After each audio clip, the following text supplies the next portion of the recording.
What's up, YouTube? Today I'm doing a video on the top 5 decks of what I think will be the top 5 decks of next format. I feel very comfortable about 4 of these, but yeah, let's get into it. Because Monday Night Football, yeah. Mermails.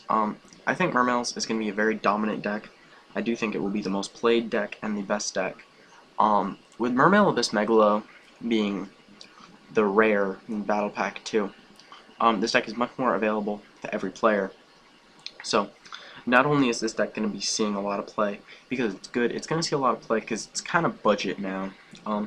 True, you do need to pick up Dragosax and Big Eyes, but I do think those cards will fall a little bit in value with the fall of Dragon Rulers. So I do think the deck is going to be fairly budget. And it's not like the deck is bad. You still have one title, Manipulating the Graveyard, and you can play cards like Mulling Glacia now in their place.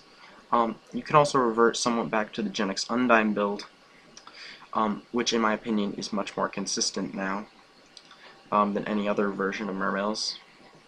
And it just gives you some of the older plays back. Even if you only have one Dragoons, well, your Undyne can dump that Dragoons at any point, so it doesn't really matter. And then you can search a marksman or an infantry and pop whatever you need to pop after discarding for a Tias. And they still have their like nutty first turn play of Mech-equipped Engineer and Abyss Trite and Bahamut Shark, yeah. They still have that nutty first turn play with Aqua Spirit if they play it.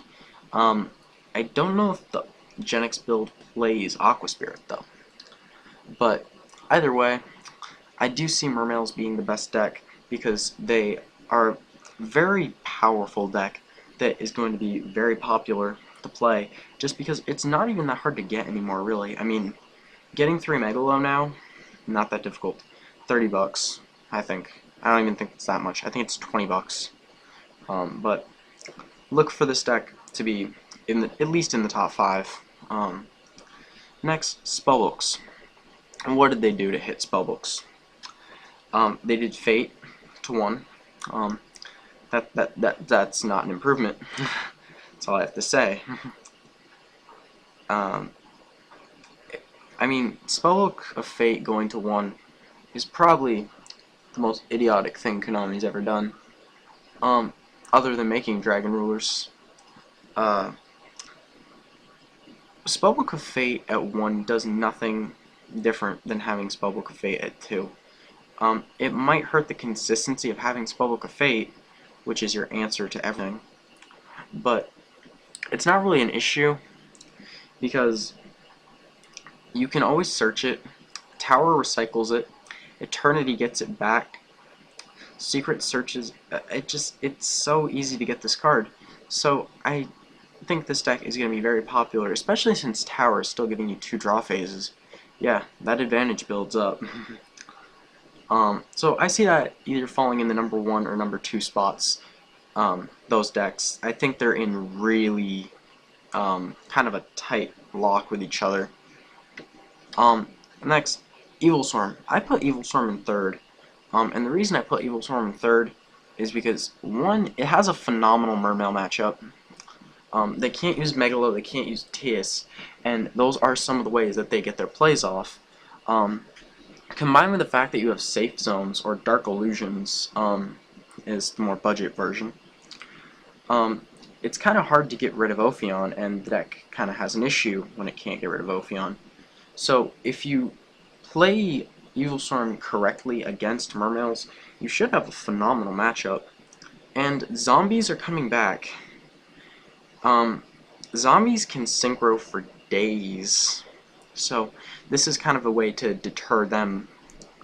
It also hurts decks like Chaos Dragons, which, I mean, Chaos Dragons, they have 3 tour guides, and I guess that's a good thing.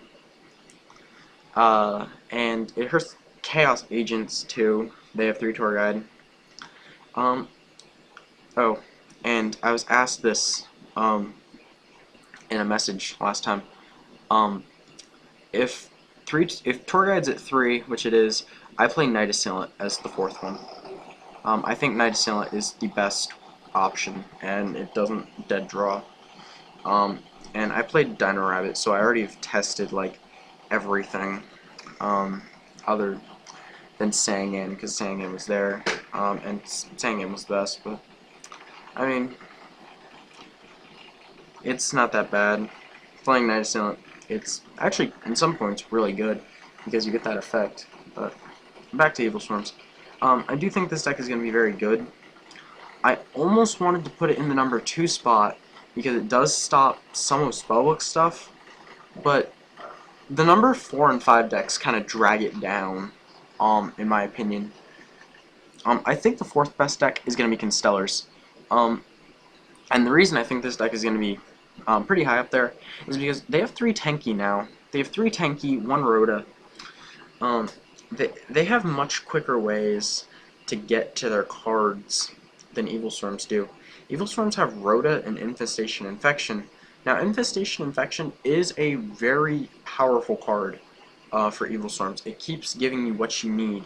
So I feel like if Infestation Infection is resolved multiple times, then that game is almost going to be won just because of that card.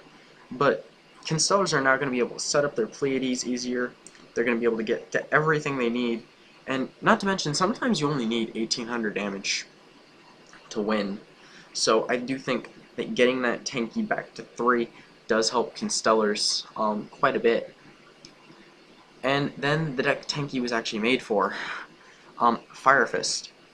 Fire Fist is going to be, I think, fairly popular, at least more popular than Bujins. And the reason I think this, Fire Fists are ridiculous. They're like they're an anti-meta deck, basically. They'll let you do something, pop away your field, attack, set up theirs, let you run over theirs, and then summon theirs and blow up yours again. So it's not really that they stop you from doing things, it's just they blow up what you do every turn. Also, Bear is just good. I like the fact that 4-axis Fire Fist is a thing, and this makes it much more consistent. Whereas 3-axis Fire Fist, it's very inconsistent no matter what. 4-axis, it's actually going to be fairly consistent now. You're going to have 3 Tenkis, which is more than 2. And the only reason I say that is you always want to open Tenki with Fire Fist. That way you can Tenki, get Bear, Bear, summon, attack with Bear, get Tensu, Tensu, summon like, maybe even a Wolf Bark if you already have something in grave. And this would be later on, but you always want that play to generally be open to you. So having Tenki multiple times is amazing. Billy Brake played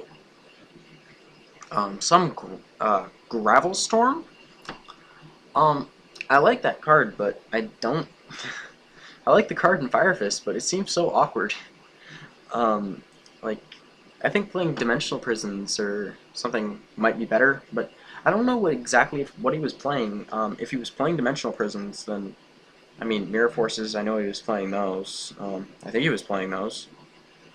I really can't think of any other traps that are imperative at this point. I mean, Bottomless Torrential Compulsion Warning all at 1, I mean, it frees up a lot of space. So, yeah. But that's my opinion on the top 5. Give me your opinion on the top 5. I'd love to hear from you. And I'll talk to you guys on Wednesday. Alright? Bye.